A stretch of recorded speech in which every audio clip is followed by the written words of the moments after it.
बिस्मिल्लाहिर्रहमानिर्रहीम। आज हम इलेक्ट्रिक फील्ड लाइंस के बारे में पढ़ेंगे।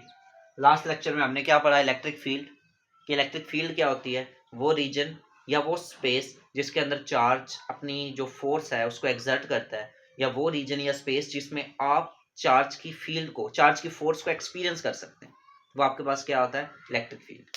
अब आपके पास है इलेक्ट्रिक फील्ड लाइंस। आपको पता होना चाहिए ये जो इलेक्ट्रिक फील्ड है ये वेक्टर क्वांटिटी है। क्या है ये? वेक्टर क्वांटिटी है। और वेक्टर क्वांटिटी क्या होती है?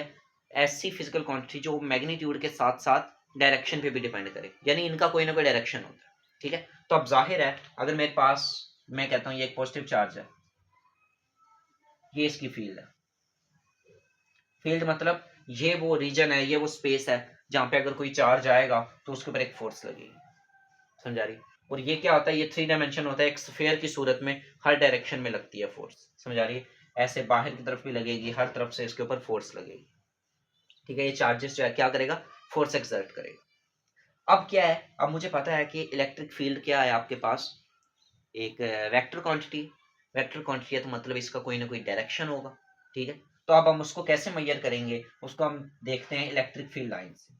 अब इलेक्ट्रिक फील्ड लाइंस का अंदाजा कैसे होगा कि मिसाल के तौर पे अगर हमने एक यूनिट पॉजिटिव चार्ज है, ठीक है, यूनिट पॉजिटिव चार्ज है, बहुत ही माइनर सा है, इसका जो मैग्नीट्यूड है वो बहुत ज्यादा कम है। ठीक है, हमने क्या किया, जब उसको इसकी फील्ड के अंदर इन किया, ठीक है, तो आपको पता है जो पॉजिटिव चार्ज होता है वो बाहर की तरफ भेजता है। तो आपने देखा वो जो चार्ज है ना, वो एक फिक्स डायरेक्शन में मूव किया। समझा रही? फिर जब हमने चार्ज को इधर से फेंका, उसने फिर एक फिक्स डायरेक्शन में बाहर की तरफ मूव किया। फिर जब हमने चार्ज को इधर फेंका, उसने फिर एक फिक्स डायरेक्शन में मूव किया। फिर जब हमने चार्ज को इधर फेंका ऐसे, ठीक है, ये चार्ज है, तो जब ये चार्ज ऐसे इन हुआ तो उसने फिर एक फिक्स डायरेक्शन में मूव किया। यानी ये चार्जेस हमने जितने भी फेंके उन सब का एक यूनिक डायरेक्शन था। ठीक है, तो उससे हमें क्या अंदाजा हो गया कि ये जो चार्ज है असल में इसके अंदर क्या है, नंबर ऑफ लाइंस है, और उन्हें हम क्या कह देते हैं, इलेक्ट्रिक फील्ड लाइंस, और वो हर डायरेक्शन में फैली होती है। समझा रही? वो क्या होती हैं, हर डायरेक्शन में फैली होती हैं आपकी तरफ, यानी पूरा 3 डायमेंशन एक स्फीयर की सूरत में वो लाइंस क्या होती हैं, फैली होती हैं, और उन लाइंस को हम क्या कहते हैं, इलेक्ट्रिक फील्ड लाइंस।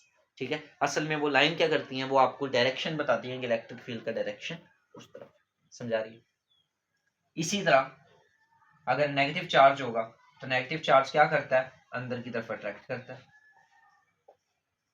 ठीक है, इसकी जो लाइंस होती हैं ये इनवर्ड होती हैं। तो अब जब यहाँ पे कोई चार्ज आएगा तो वो एक फिक्स यूनिक डायरेक्शन में अंदर की तरफ आएगा। तो उससे हमें क्या पता चल गया कि इसकी एक फिक्स डायरेक्शन है, यानी कुछ फिक्स लाइंस हैं जो क्या है इस चार्जेस के अंदर हैं। उन लाइंस को हम क्या कहते हैं, इलेक्ट्रिक फील्ड लाइंस।